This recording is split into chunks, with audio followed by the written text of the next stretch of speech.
Okay. Welcome again to Storytelling Workshop 101. My name is Kristen Lennox. I use she, her pronouns, and I'm the Advocacy and Engagement Manager over here at Voices for Virginia's Children. Oh, and my name is Chloe Edwards. I'm Policy Analyst at Voices for Virginia's Children and also lead our Racial Truth and Reconciliation Virginia campaign. So we'd love to let you know a little bit more about Voices, especially folks that aren't familiar with us or are joining from out of our area. Voices for Virginia's Children is a nonprofit organization committed to improving and protecting the lives of Virginia's children, youth, and families, believing that every child should have equitable access to the resources, services, and opportunities needed to thrive. So for us, that really means advocating for sound policies, educating the public, mobilizing communities, utilizing data to determine unmet needs, and leading with compassion. Our aim is to always close the systemic gaps that fail children while prioritizing racial justice in policymaking and ensure that every voice has a role in shaping their future.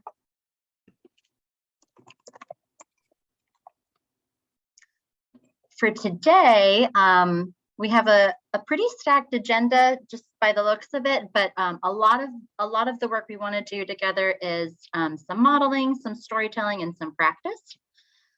We will dive right in by starting even with breakout rooms. I know that might put some people's hairs on edge, but if we want to make sure that it's a brave space, and we'll talk a little bit more about the parameters of that. We will model and practice storytelling strategies and even scripts. So we'll do that in a moment as well. We'll go over just why storytelling. We'll go over concepts of intersectionality, what happens when others are telling our stories, and going over the cultural reclamation of narratives. And then ending with a social identity storytelling workshop that Chloe's going to guide us through. We first wanted to start with a diversity welcome. So again, we wanted to be sure throughout that we're setting the tone and our own examples of ways that you can storytell in your day-to-day, as you're facilitating events, if we have folks that are facilitators in this space, and just another, or teachers, other people that are engaging with groups in this way.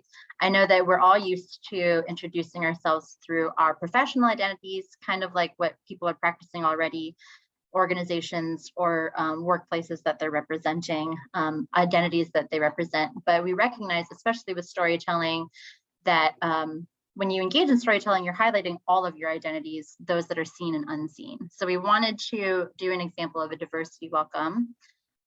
Chloe, do you want to go first? Are you ready? Okay. I'll start off. And so this is a welcome that I picked up from the Virginia Progressive Leadership Project, if anyone's ever interested in leadership programs, but it really just connects yourself to seen and unseen identities, both personal as well as professional. So I'll just start off with an example. My name is Chloe Edwards. I identify as a policy analyst at Voices for Virginia's Children, specializing in public health and social justice. But I also identify as a Black woman, a triplet, an alumna of Virginia's kinship foster care system, lived experience of poverty, and a trauma survivor of PTSD. And so these are the identities that I hope you all can welcome into this space today. And thank you, Kristen, for welcoming it into this space today as well. Thank you. And my name, as I said before, is Kristen Lennox. I use she, her pronouns. I identify as a social worker, a healer, a professor, and a mental health clinician. And I also identify as an Asian American, a child of immigrants, as well as a survivor. Thank you. And we welcome those identities into the space today, and others, if you want to drop some of your identities that you may have not introduced thus far, we'll look at the chat and we'll continue to welcome those identities as we build and create our own space. And what I'm doing is I'm just dropping the script in the chat for folks that enjoyed it and wanted to hold on to it.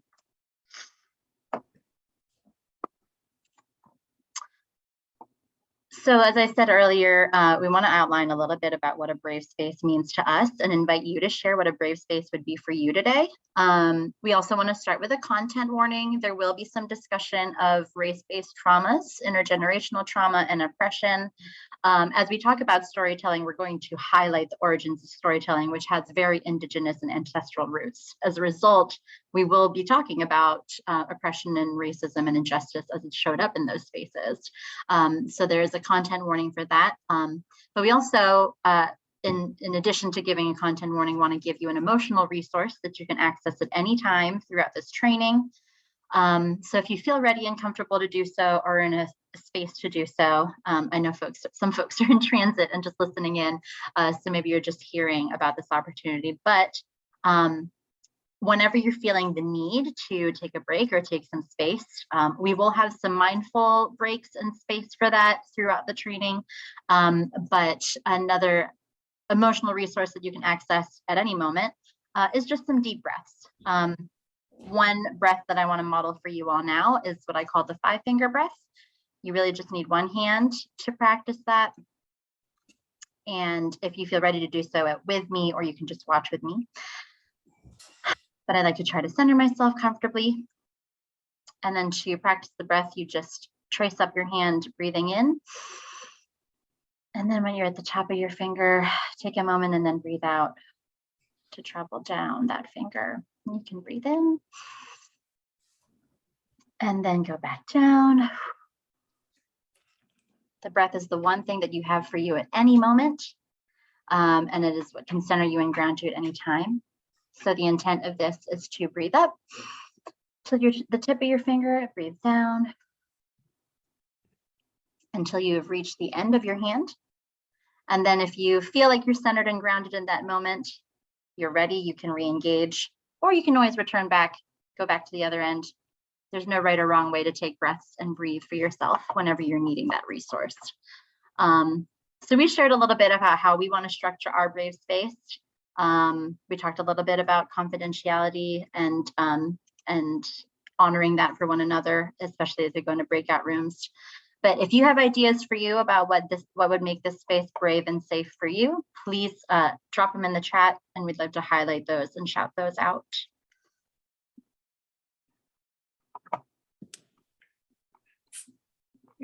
Before we proceed, may I share instead of putting it in the chat? Yes, please. Thank you. Thank you. So I'm Raramuri. Thank you for hosting this. I'm excited about learning about Storytelling 101. But I'd like to honor all of your ancestors participating, my ancestors, and I'd like also to honor all the ancestors of those whose lands we're on at this moment. Thank you so much. Thank you. Thank you so much. We'll also go into that too as well. Thank you. Yeah, you're reading our minds. So I'm so grateful that you named that and brought that into our space. Thank you. All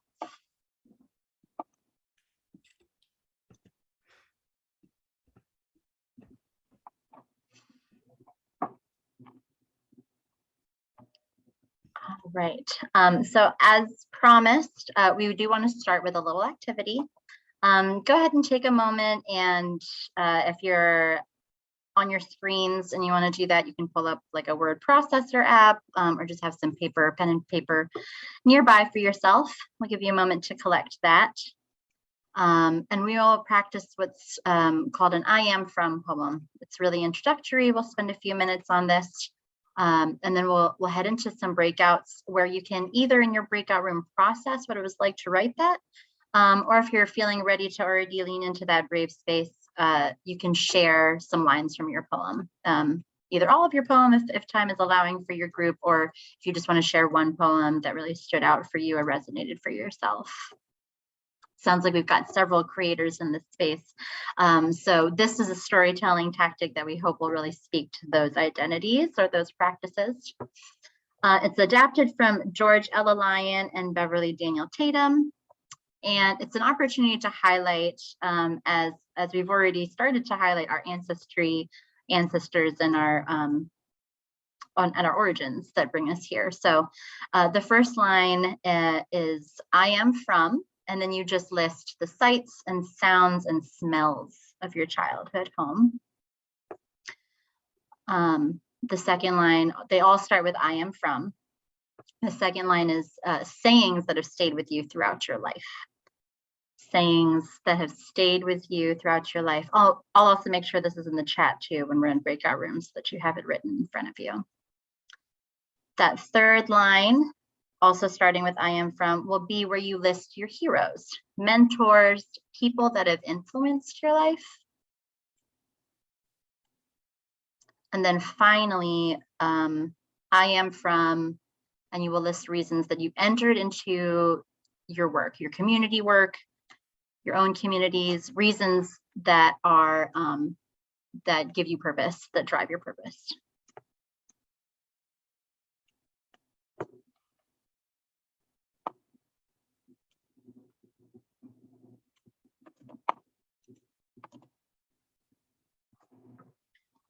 There it is in the chat for folks.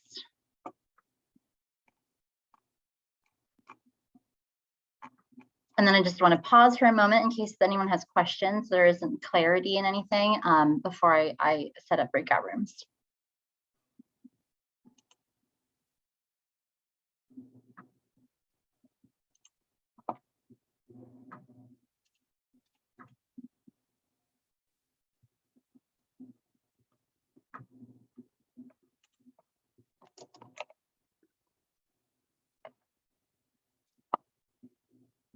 And we'll just do a quick example.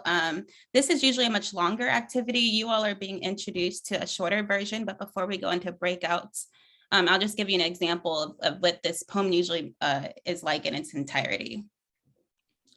I am from chronological gospel melodies blasting from my mother's CD player, from the strap of racist slaveholders and the resistant arms of slaves. I am from the tannin greenhouse on the hill near the good schools and house poor pockets and sacrifices. I am from trees without soil whose roots shaved and frayed yet fluffed by heritage.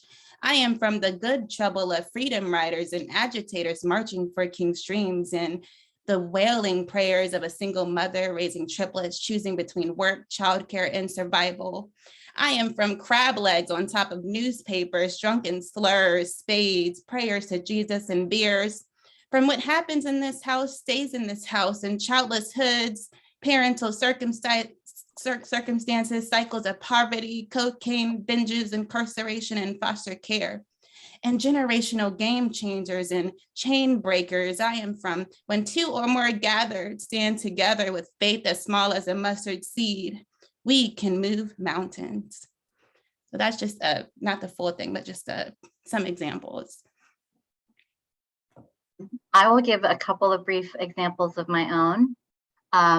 For folks who are recognizing Chloe as an artist, and for folks who maybe don't always have an artistic side that is written, that like myself.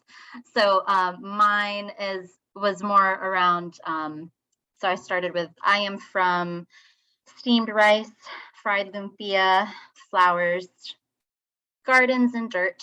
I am from look with your eyes, not with your mouth. I am from aunties, uncles, grandparents, friends, and chosen family. And I am from healing, helping, and community. So no problem, Juliana. We just wanted to set examples for you all to show there really is no right or wrong way to set this poem up for yourself and share your identity. But those are just some examples from ourselves.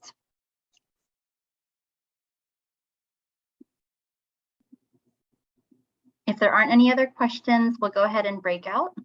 And like I said, you can share some lines from your poem or just share the process, what it's like to really sit down and think about your origins and what shapes you.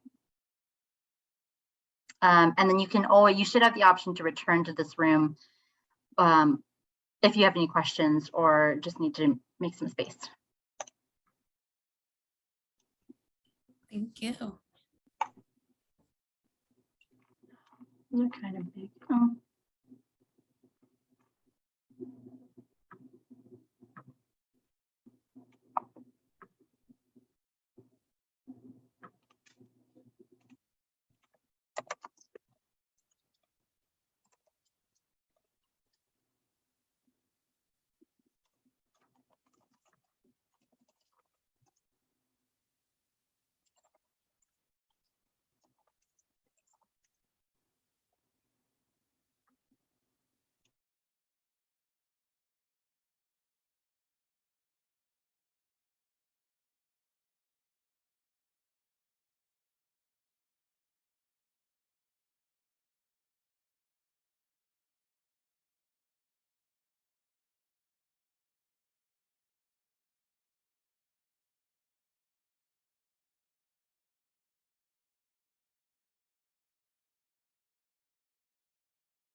Are any folks in here having a hard time finding their room? I can help assign if so.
Oh, great. I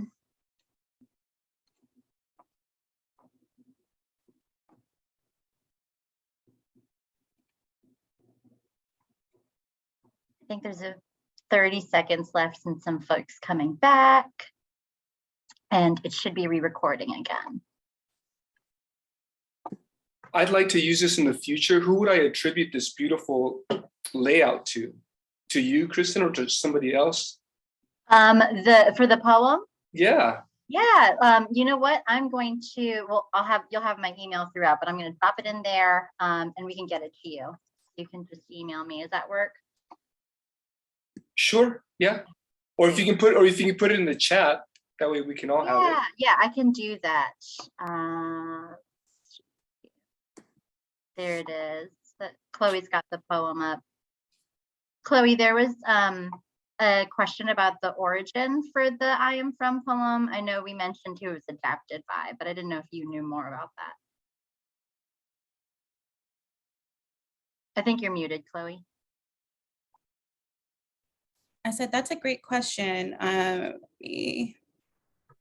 Let me get back to you. I don't know off the top of my head, but this is generally like a, yeah, I was trying to see if I could find it really quick, but generally this is a good racial equity facilitation tool, which is where I picked it up on from. It's a training in my racial equity facilitator training. Fantastic, thank you. Maybe we can include the script with like the recording, Chloe. Okay. And I can also send the longer version as well, the longer worksheet for folks that want to do the whole thing. So great. I found that very just nurturing in general, just hearing about where people are from and resonating with different memories that perhaps we could connect to in some ways. But that I am from also, it really highlights, social identities and the social identities and the intersections of where we are from too. So thank you all for doing that activity with us. I want to be mindful of time because we have a lot planned. I want us to first begin with another moment of mindfulness and reflection as we ground ourselves on the land that we currently stand on. So for me, it's Powhatan. In 1838, Cherokee people were forcibly removed from their homeland and relocated to Oklahoma. Indigenous peoples were forcibly taken from their homes, forced to walk 1,000 miles. This became known as the Trail of Tears and was a deadly journey. We remember their stories. Reclaiming a Native truth is a national effort to foster cultural, social, and policy change by empowering Indigenous people to counter discrimination, invisibility, and the dominant narratives that limit Native opportunity, access to justice, health, and self-determination. The goal of Reclaiming Truth, which we'll put in the chat as a source, is to move hearts and minds towards greater respect, inclusion, and social justice for Indigenous people. So we invite you to acknowledge your ancestors, those who, we want to first acknowledge Indigenous people who are the natives of this nation, and encourage you all to see the Indigenous land that you perhaps reside on. And then in addition, we want to create a space for us to honor our ancestors, those who are no longer with us as we enter this space. Those who are community leaders or participated in good trouble. And then we can respond with the West African proverb, Ashe, which means the power to make things happen, or so let it be as we heal. So I'll honor, and I mentioned I reside on the lands of the Powhatan or Utanan lands. And I want to honor two ancestors that I lost, which is my Aunt Wendy, who was a freedom writer, and I'm often able to channel her strength. And then also my Uncle Ronald, who passed this past year during COVID, who I remember his stories growing up in my childhood of marching in the March on Washington. So Ashe. Ashe. Which means so let it be, or the power to make things happen.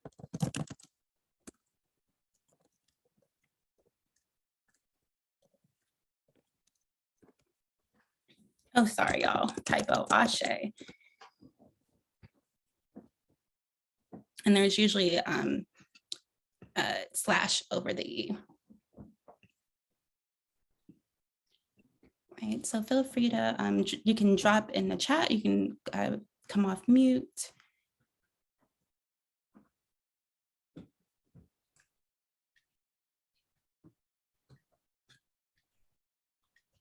Should we just say where we're from? Yeah, You, I guess.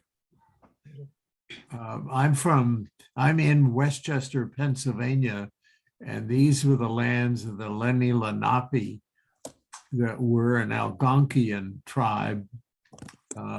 They're also connected to the Delawares. Thank you so much. Thank you for sharing.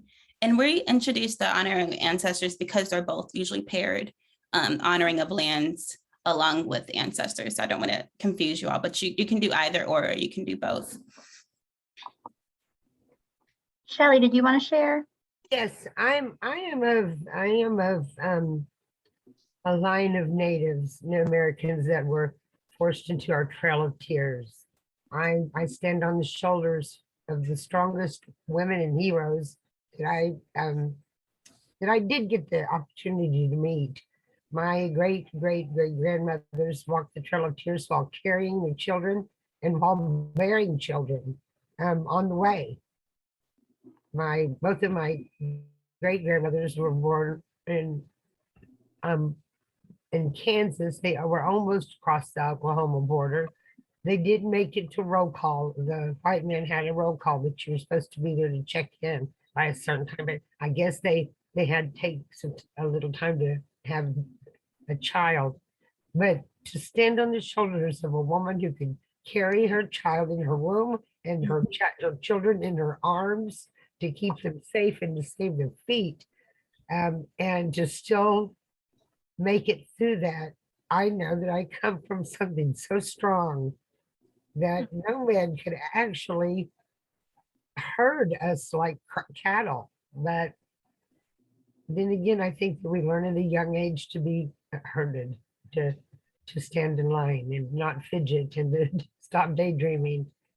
So I don't stand in line and I don't stop daydreaming, and I still have a passion to be whatever the best I can be. My Native American great grandparents both were so afraid of being um, figured out that they married white men and pretended they were white.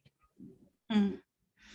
And so it was kind of hush hush. They wanted nothing from the hand of white men. They said it was blood on their hands, so we wouldn't take anything from them. But can you imagine Mm, showing up and telling us to all walk that far? Mm. mm, Then when they got to Oklahoma, they did the boomer sooner. They lined everybody up on the borders of Oklahoma, the white men, and they shot off some guns and said everybody could run in and take the territory. But the Sooners, they snuck in first and stole it first. So I don't know why OU goes boomer sooner. It's not a proud word, but I did graduate from OU. So I don't, it's, and I'm in Oklahoma now. Thank you for sharing. thank you so much, Shelley. Reminds me of Ashe, the power to make things happen, how strong our ancestors were. And I want to encourage folks to use Zoom reactions. I can't see mine because I'm on share screen, but this is definitely a speak and respond culture to this space. If you want to respond with some Zoom reactions or chats, I definitely wanted to do some snaps to some of the points she made. Thank you, Lisa. Thank Yeah, you. reactions, dittos in the chat, all of those are very uplifting. Thank you so much for those shares. So now we're going to segue, and I think that's the perfect segue into the history of storytelling, continuing to build off of some of the concepts we've already introduced you to today. So storytelling originated with visual stories such as cave drawings, and then it shifted to oral traditions in which stories were passed down from generation to generation by word of mouth. Oral storytelling is telling a story through voice and gestures. The oral tradition can take many forms, including epic poems, chants, rhymes, songs, and more, some of which we've introduced you to.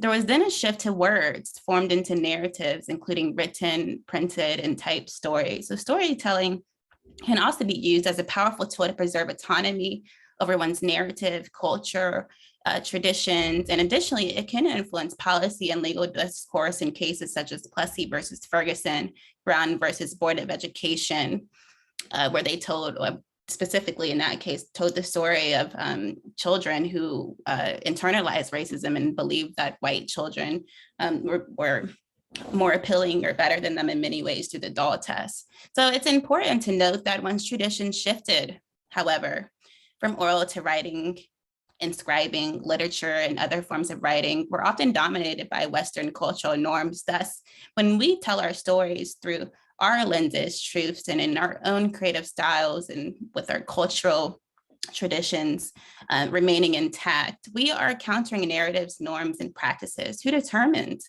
what forms of narrative storytelling and practices are acceptable or just or can be easily understood, or even in what language?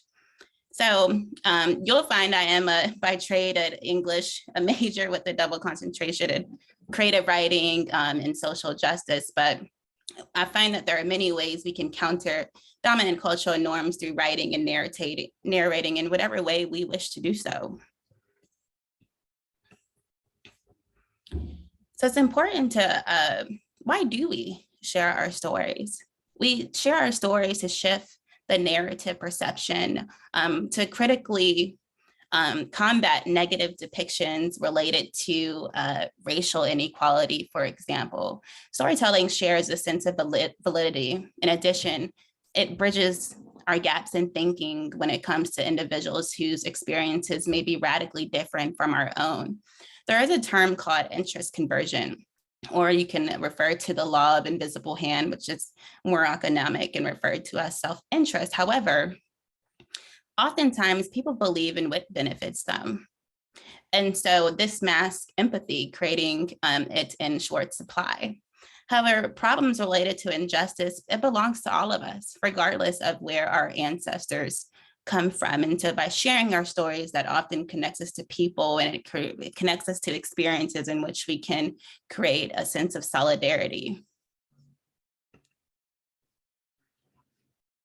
Now, we've kind of already gotten into intersectionality without talking about it, but our experiences may be vastly different.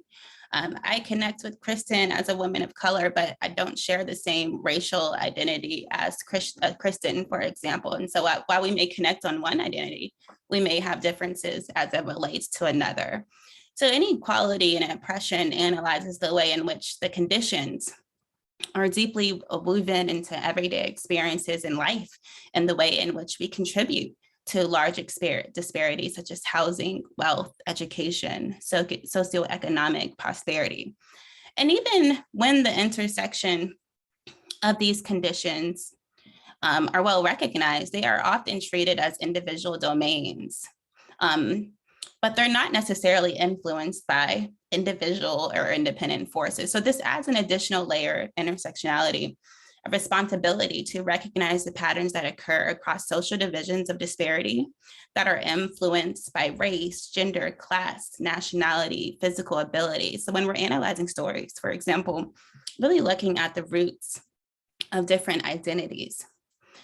Intersectionality, it ultimately asserts that people are often disadvantaged by multiple sources of oppression, and it commits to the following goals: to reformulate the world of ideas so that it incorporates many overlapping ways in which human life is experienced, to convey knowledge by promoting change within institutions, and to apply that knowledge to create a society in which all voices are heard. Lastly, to advocate for public policies that are responsive to multiple voices.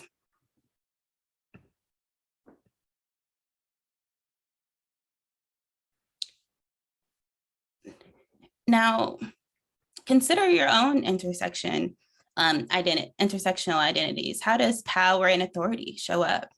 So I'll name one example, is that when we are talking about the feminist movement or the women's rights movement, for example, someone could identify as LGBTQ plus, or within that population. They could also identify as an Indigenous person.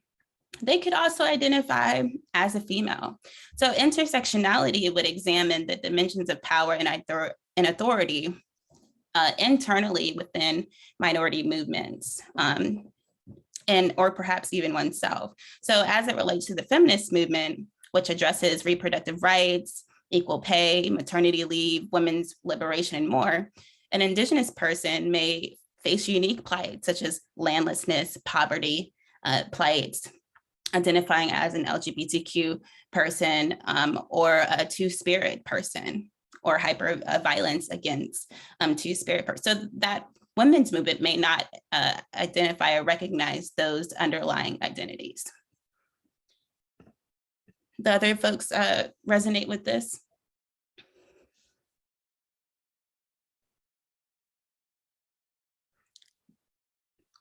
Two-spirit person, non-binary, sorry, a better word, to, a person who may not identify as a male or a female, non-binary.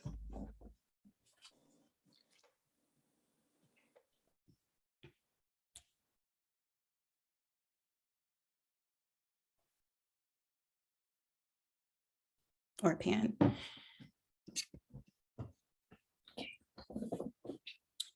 Let's see. We'll take just a quick, okay, I wanted to make sure I got it right. Two-spirit, modern pan-Indian, to describe Native people in their communities who fulfill a traditional third gender. All right, so we're gonna just take a quick break before we just shift into this next component. So just a moment, another reminder to practice mindfulness.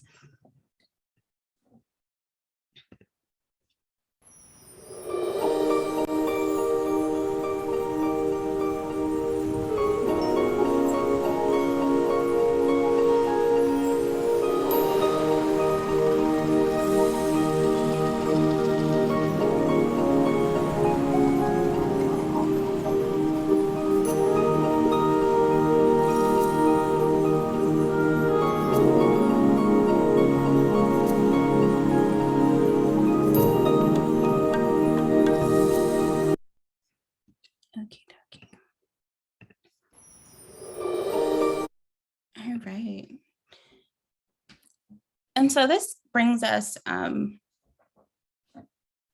the point. I hope everyone got some breaths in. But this brings us to the next part of what happens when other people tell our stories. What does that contribute to?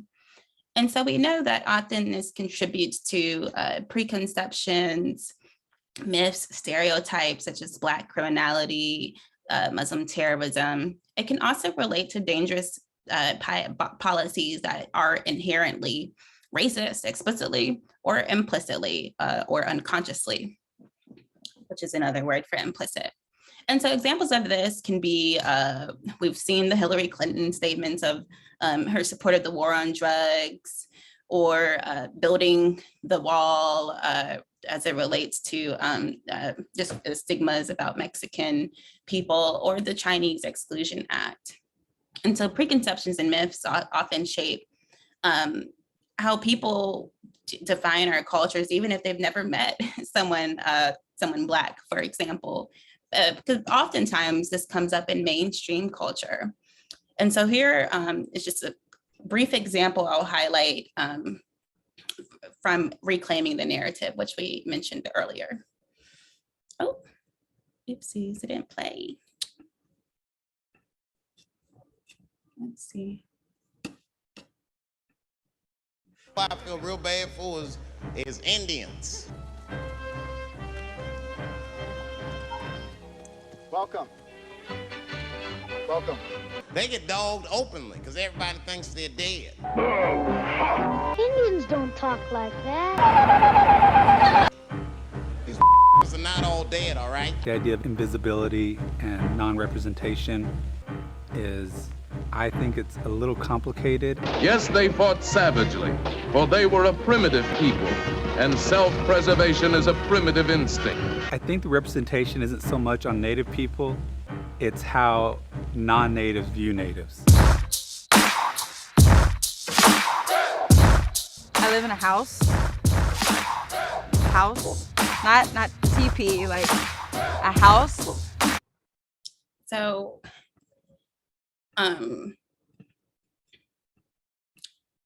again, oftentimes we've heard the stereotypes about people who live in the continent of Africa, et cetera.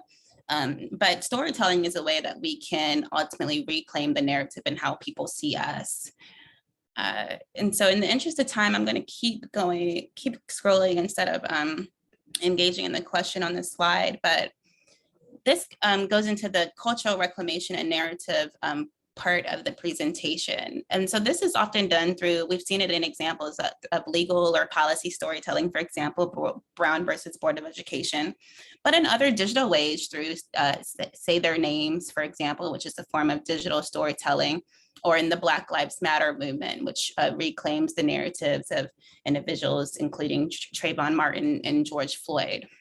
Counter stories are often what we're witnessing when we see this happen in mainstream society, which is they investigate the factual background and the pieces of the story that may be frequently ignored, such as in the cases of that are listed on the screen.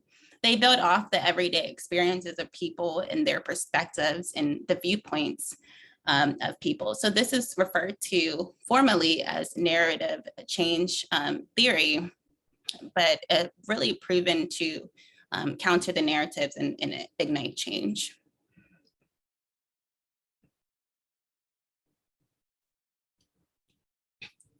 So when we think, I think I'm passing the mic. Am I passing the mic? No, I'm going to keep going. When we think of the value of narratives, storytelling can often, when our narratives are depicted in a way that is not just, it serves as a form of gatekeeping. And so storytelling at the root reclaims the narrative in many cultures, for example, engage in this minority communities. Because minority communities are survivors of discrimination, often blame themselves for their circumstances.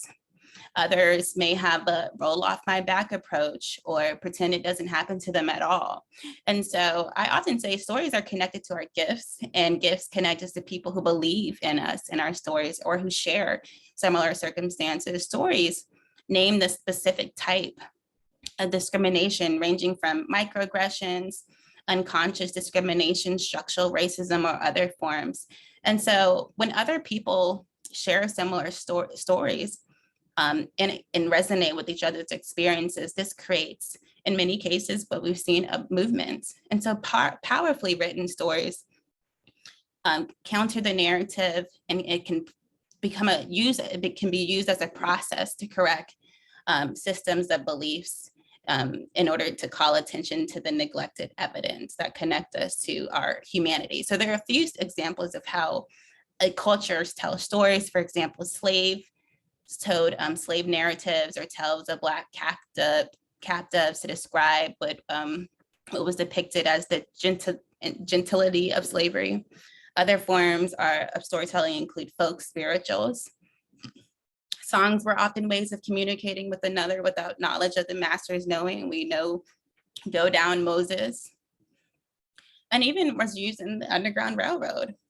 Now, in other cultures, for example, indigenous people, they used storytelling as a form of recounting history or myths that preserve cultures and remind the groups of their common destiny. And in Hispanic and Latino societies, novelists may poke at rough, dishonest, but appealing heroes that make sly fun of countless behaviors or social norms that we all engage in without thinking. And so, and oftentimes they display these characters that have a sense of puffed up nobility or who we would describe as bigots. And so there's a formal term, different, which explains the value of the narratives for groups impacted by historic marginalization. It occurs between a concept, for example, justice holds different meanings for different groups. But when we lack the language to describe how we have been wronged, it deprives us of a chance to express what is wrong in ways that the system or that people will understand. So for example, Latino or Hispanic populations may suffer from harsh workplace conditions, but are unable to speak up due to risk of being deported, language differences. And so these populations are impacted by different, however, narratives provide language that bridge gaps in understanding and concepts that perpetuate different.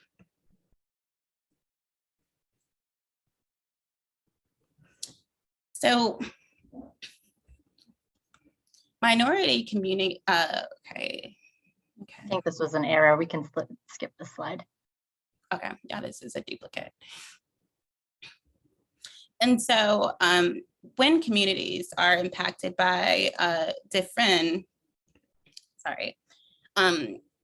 and when folks are telling their stories, it's important to really analyze. Part of why we're telling our stories because we want people to understand the roots of the inequity when we're trying to engage in change, or the roots of the oppression. And so there's several types of power. Sometimes it's structural, and this refers to the way in which systems intentionally organize to keep people of color oppressed through policies that have historically impacted marginalized communities, or the distribution of wealth, goods, resources. So the structural domain consists of institutional structures of society, including government, the legal system, housing powers. Now, when we're talking about disciplinary power, this highlights the influence of policies and practices that perpetuate inequality and limit resources. So examples of this may be the New Deal, which enforced two-tiered social insurance welfare, which gave preferential treatment and provided generous benefits to white and male workers, but poorly funded state-supported means to test women who were disproportionately minorities. And so this consists of the ideas and practices that often contribute to these kinds of policies. Now, hegemonic domain refers to cultural ideologies, images, representations of individual groups. And so in this manner, these ideologies may impact social, organizational, or disciplinary practices. I mean, I'm talking about stereotypes such as like the welfare queen that we've seen depicted in policy. And so this often impacts healthcare policies or other ways in which providers may treat patients, or other policies related to social services.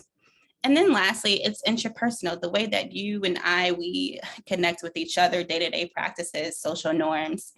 For example, white women of color,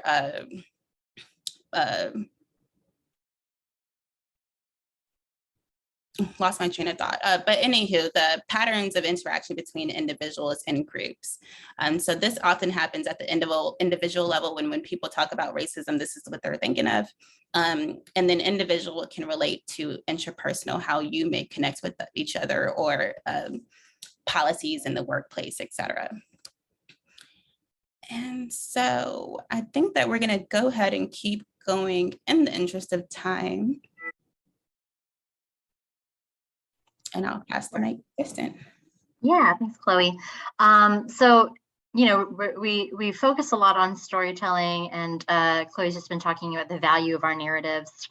And doing so, in telling your stories and embracing your narrative, there are healing attributes to that. And so I wanted to highlight some of that. As I mentioned earlier, as a practicing healer and mental health clinician, this part of this work is closely tied for me. Just by a show of, I guess, reacts or maybe thumbs up, if you are a frontline worker, direct practitioner, facilitator in some way, maybe a healer yourself.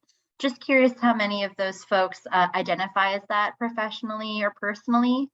And I want to highlight that because I want to highlight the concept of moral injury in case that's new to you. But moral injury is the damage done to one's conscience or moral compass when that person perpetrates, witnesses, or fails to prevent acts that transgress one's own moral beliefs, values, or ethical codes. I think this comes up a lot for people that are in healthcare professions, again, healers and helpers, because we are part of systems that, you know, for example, I remember showing up in as a super green BSW, a Bachelor of Social Work, and you know, just saying I want to help people, and then entering systems and realizing that it isn't as simple as that. There are so many layers and oppressive systems in place that I would have to participate in as a result of being in that profession. And so that can have a lot of damaging effects for people that are experiencing that or perpetuating it as a result of their professional identities. So healing through storytelling, whether it be on like a legislative legal level or for yourself as your own storytelling for healing, is a way to disrupt that. It's an antidote to moral injury. You can also disrupt intergenerational cycles or experiences of trauma through storytelling by speaking truth to power, by honoring histories, shared histories that might impact your families in a generational sense. And then it also leans into culture and identity in the face of identity-based traumas. So if one example is that storytelling has been used a lot as a way to process and heal racial traumas or gender or sexuality-based traumas. So we wanted to just name that as another value to having these narratives, highlighting them and sharing them and celebrating them. Next slide, thank you. And then just finishing off, as we discussed, again, just sort of the backbone, the history, and the importance and value of storytelling is the pillars of racial truth and reconciliation, and how storytelling combines with those or complements those. So those four pillars are truth, reconciliation, healing, and repair. And with truth, speaking your truth, honoring your truth, those stories are curing silence. So like I said earlier, it being an antidote to oppressive silence or gatekeeping. Reconciliation, so it can improve persuasion to contribute to law and policy, a lot like Chloe had mentioned earlier. Bridge forgiveness and the making of amends. Healing.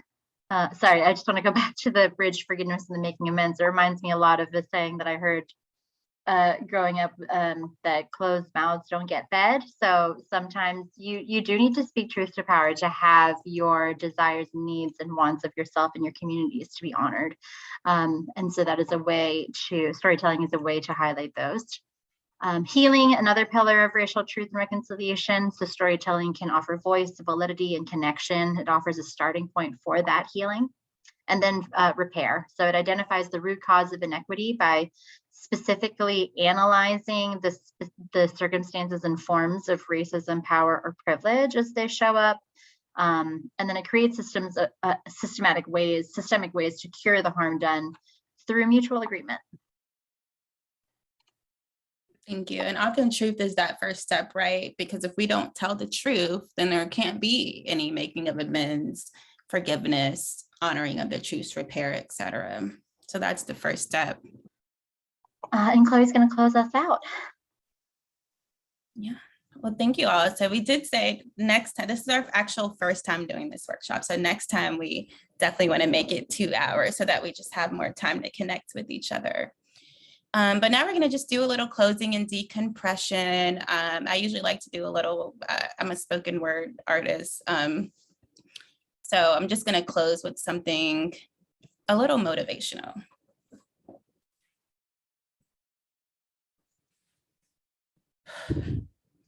Roots. 400 years, hands made of brick, legs thick like Nana steak. Plucked and plowed like no tomorrow. Live life with hopes that look like ours one day. 400 years ago, I would have been cargo. But I was born in 1995 and 400 angels wrapped their voices around me. Black babies don't need rockin' bassinets. You see, there's comfort in culture. This year's theme is roots. Resilient curls in my hair, mama always knew. Put that good holy water on them. Bounce to the rhythm of gospel music, soulful sermons. Covered all the kids in her culture. We all need roots. Call it an American culture. Everyone's good.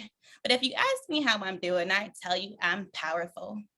See, I got writers like on Gwendy, she was a freedom writer, but then I think of all the powers that are higher than me: hierarchy, patriarchy, white supremacy, capitalism, inequality. There's power in oppression. Gotta be 10 times harder, work 10 times smarter, dress for success, but don't dress too cultural.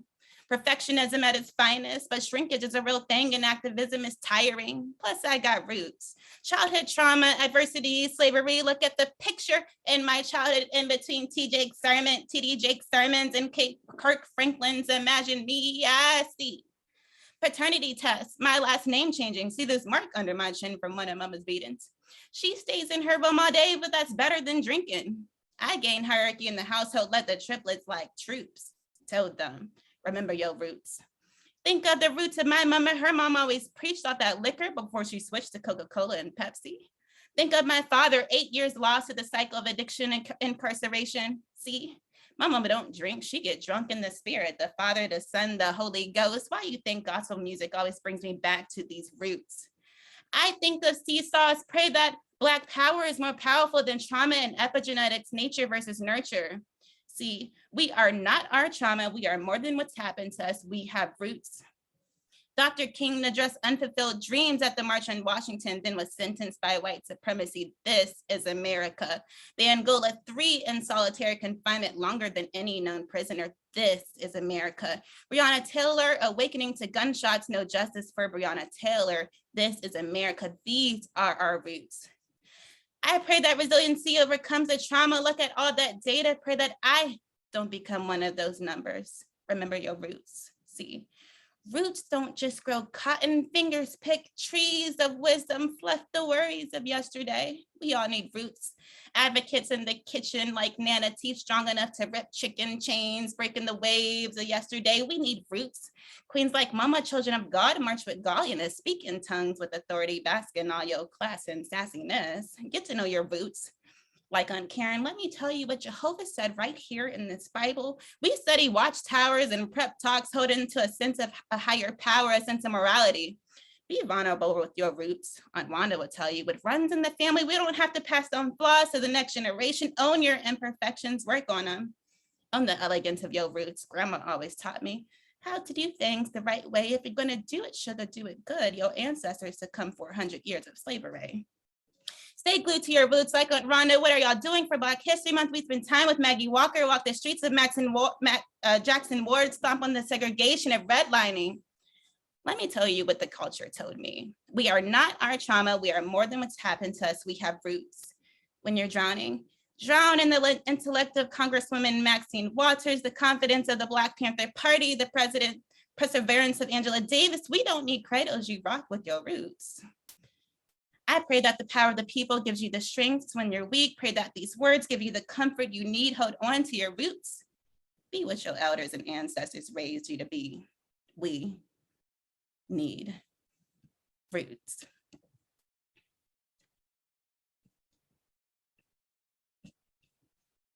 All right, y'all. Well, thank you. I'm gonna invite people to just decompress, practice your breathing, and we're just gonna share just some decompressing music as you finish your time with us here today. And in the interim, I believe we have some context slides that I'll go ahead and share as well. When's the next session?